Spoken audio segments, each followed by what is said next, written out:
Magandang umaga guys. Meron akong konting tips guys para sa mga nag-aaral pa lang tungkol sa electronic. Ang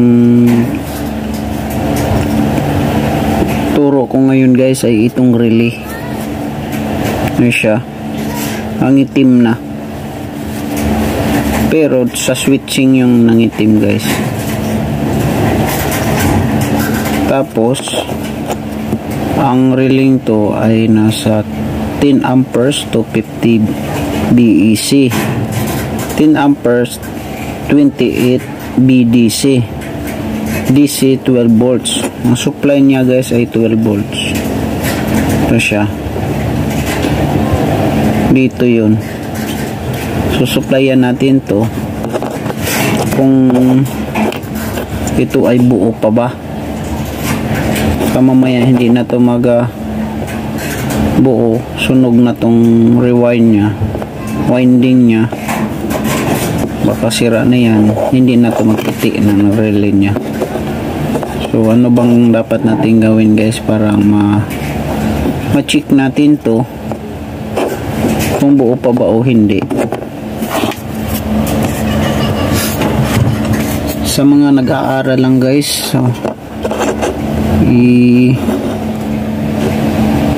turo ko lang to sa nag-aaral lamang, pero sa mga matatagal na sa electronic alam na nila to, so hindi na required yung mga magagaling na. Sa nga nag-aaral lang, ito dito ang supply nya guys sa N. Ito positive, negative. Para ma-check natin to guys kung ayos pa ba ito, gamit tayo ng regulator. Ito siya, saksak natin to, pero i-set muna natin siya guys sa 12 volts. Saglit guys, saksak ko muna to sa kuryente. Okay, yun na, switch natin. Yun na, naka 12 volts naman siya guys. Okay naman. So susuplayan lang natin to ng 12 volts tong relay, kung ito ba ay okay pa ba.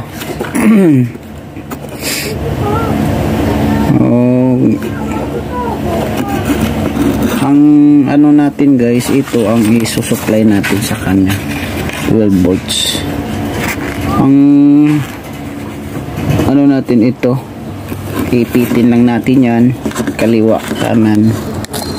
Ayan. Ayan. Yan na siya. Tapos i-off muna natin to guys. Parang hindi siya okay, off na siya. Lagay natin sa positive. Kabila naman negative. Okay. Yan na siya. Tingnan natin kung pumipiti ba ito. Switching natin to. Tingnan natin kung nagre-relay ba ang relay. Kasi pag hindi yan nag-switch yung relay, ibig sabihin sira na itong relay. Yan. Switch natin. O, nagpiti siya guys eh. Tingnan mo. I-off ko. Naka-off na siya. O. So nag-relay siya guys. Ganito lang ang pag-check sa relay guys. So supplyan mo lang siya ng 12 volts. Parang mag-relay ito. Tulad niyan, tingnan natin. Gumagalaw siya guys. Ano mo ulit? Off yan. Off na. Itatagilid natin, parang nakikita talaga niya na nag-in talaga yung relay niya. Yan. Yan. Switch ko. Gumagalaw yung relay. So buo itong relay guys. Buo ito. Pero hindi natin alam Ayun o, nag-off na siya. Kung ito ay gumagana pa ba dahil siya guys, kahit gumagana ang relay niya, pero pagtingin mo naman doon sa ilalim na napaka ano na siya, carbon na siya guys. Oh. Diba? Sa tingin ko wala na itong connection eh, kasi puro na siya carbon. Ganito lang din ang paglinis nito guys. Linisin natin to, parang mag connection yung ito siya, magko-connect dito kabila dito. Didikit yan patungo doon eh. So pag nadikit yun doon, ko-connect. Paano yung makakonect yan pag nag-carbon na rin yan dyan? Ano na siya eh, you know, ba, dumi na.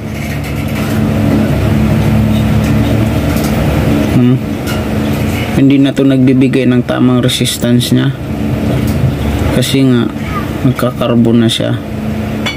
So ayusin natin to guys, parang malinis. Linisin lang natin to.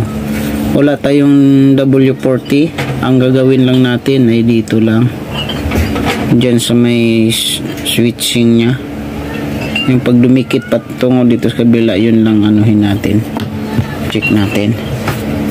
Ilapag ko muna tong cellphone ko, parang makita nyo kung paano ito pagbaklas, paano ito paglinis. Madali man lang to guys, hindi naman to mahirap.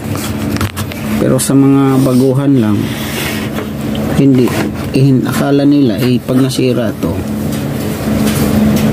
hindi na siya nagano, hindi na kinabangan dito. Ito guys, kita mo to dito sa gilid. Ito oh, meron siyang lock. May lock. Kabila din meron.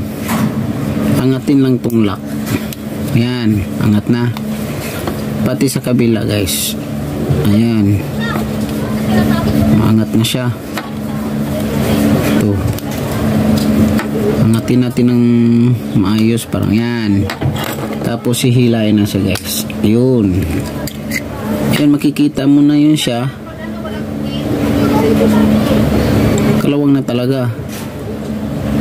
Yun. Ano na siya, ano yun, dumumi. Lilihain lang natin to dito banda guys. Patay liha, manipis na liha. Ito pwede na to oh. Habain lang natin to. Yan. Papasukan natin ng liha. Yan. Malaki guys. Matagunting.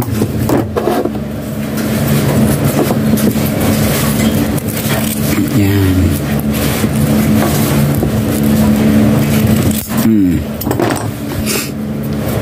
So guys, papasukin natin to dito sa kabila, kasi dito ang switch nya guys eh, you know.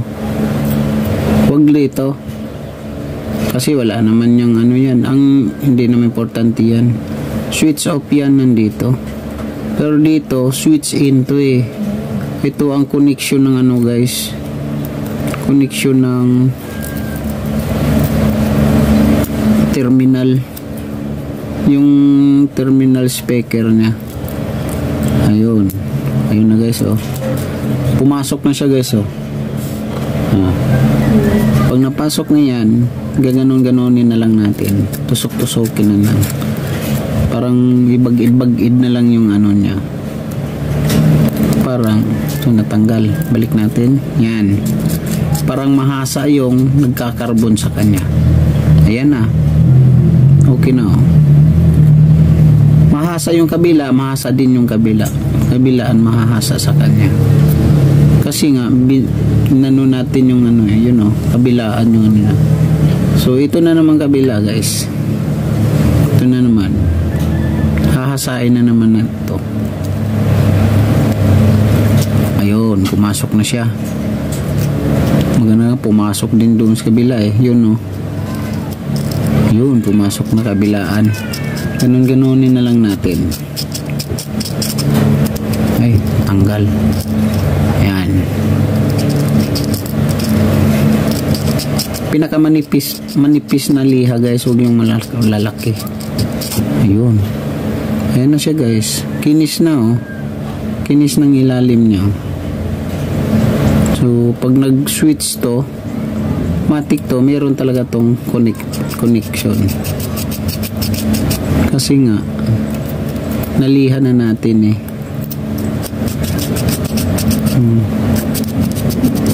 Nalinis na, kumbaga nalinis na siya.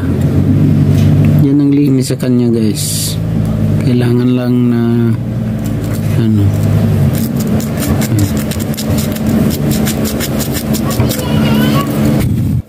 ngayon para ma-sure natin na connected na siya,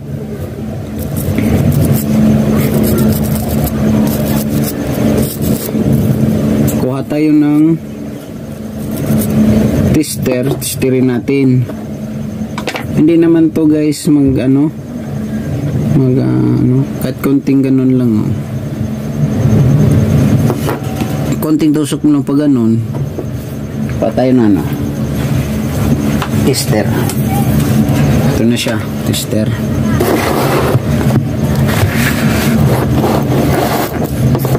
Yan.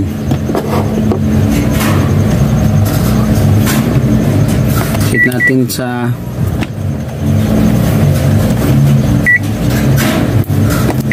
yan. Check natin siya. Ganito ang pag-check nito guys, kung meron ba siyang connection. Itusok lang ng konti dito. Ito siya. Tapos dito. So wala guys. Dapat tumutunog yun eh. Hindi siya nagtunog.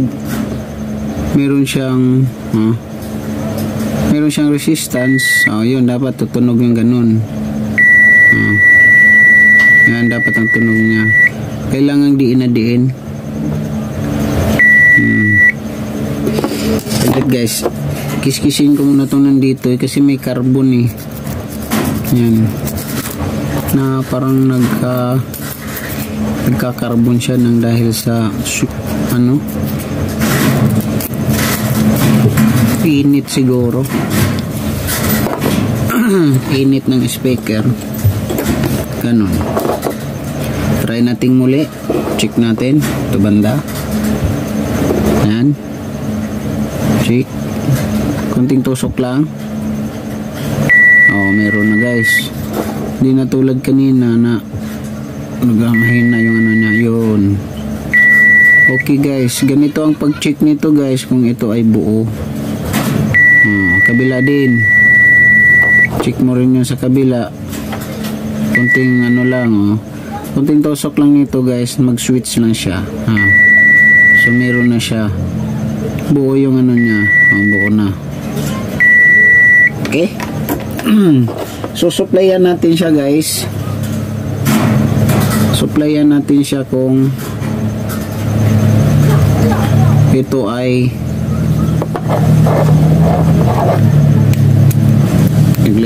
i-connect ko lang muna yung yan. Supplyan natin kung mayroon ba siyang continuity. Babasahin pa rin natin siya, pero kuryente na ang sa kanya, mag-switching. Mayroon na siyang continuity dito, ganun. Ulit. Yan, ito na siya. Kung mayroon ba siyang, pabayaan natin siyang mag-continuity dito pag ganun.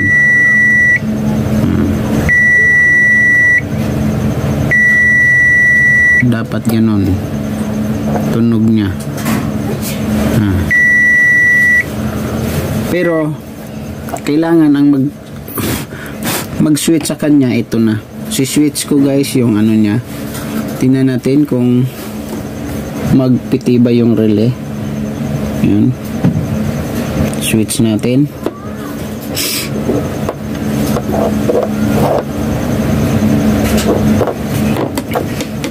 Huwag madikit dito guys, kabila.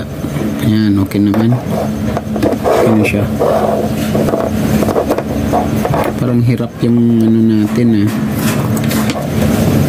ganyan na lang kaya. Yan. Tapos dito din. Yan. Para makikita natin kung pumiti ng relay. Be? Tingnan natin kung piti na ba yung relay.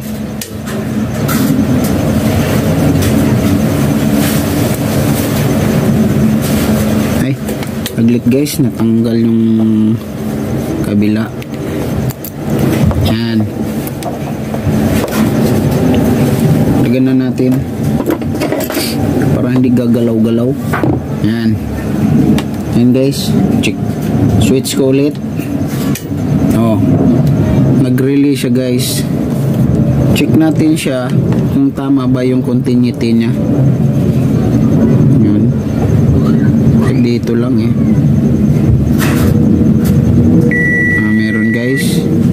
Kaya di na natin diniin kasi ang nagdiin sa kanya yung ano guys, kabila. Okay. Meron guys. So i-off natin. Tingnan nyo guys. Pag i-off ko,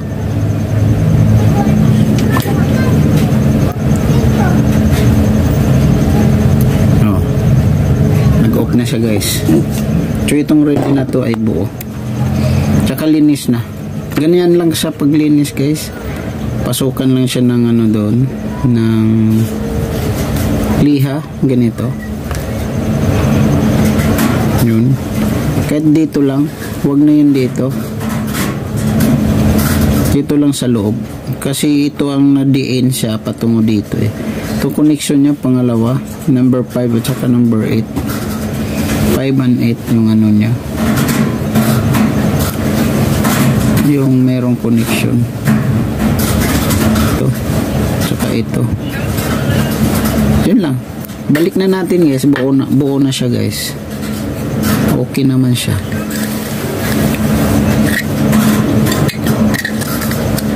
Yun ang ano niya.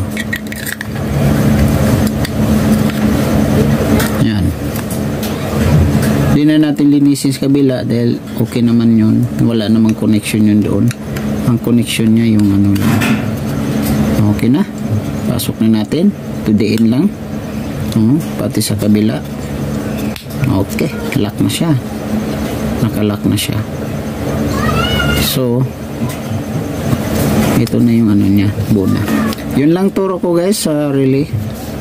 Napakasimple lang ano. Sa mga baguhan, pwede nyo ito magagamit. Kung bakit ng relay nyo, kung paano kayo mag-test ng relay. Ganun lang ang pag-test guys. Supplyan mo lang ito ng 12 volts. Pero basahin nyo muna kung ilan supply. Kung ilan ang isusupply nyo. Pag hindi yung nag-relay, ibig sabihin yung winding niya sa loob, sira na.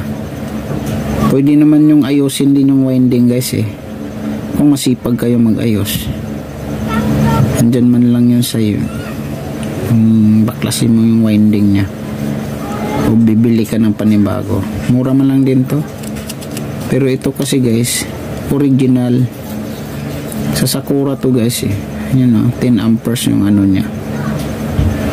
10 amperes, 28 BDC. Pwede siya sa 250 BEC. Yun.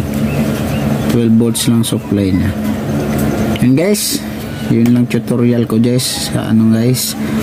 Sa relay. Bye bye. Salamat guys.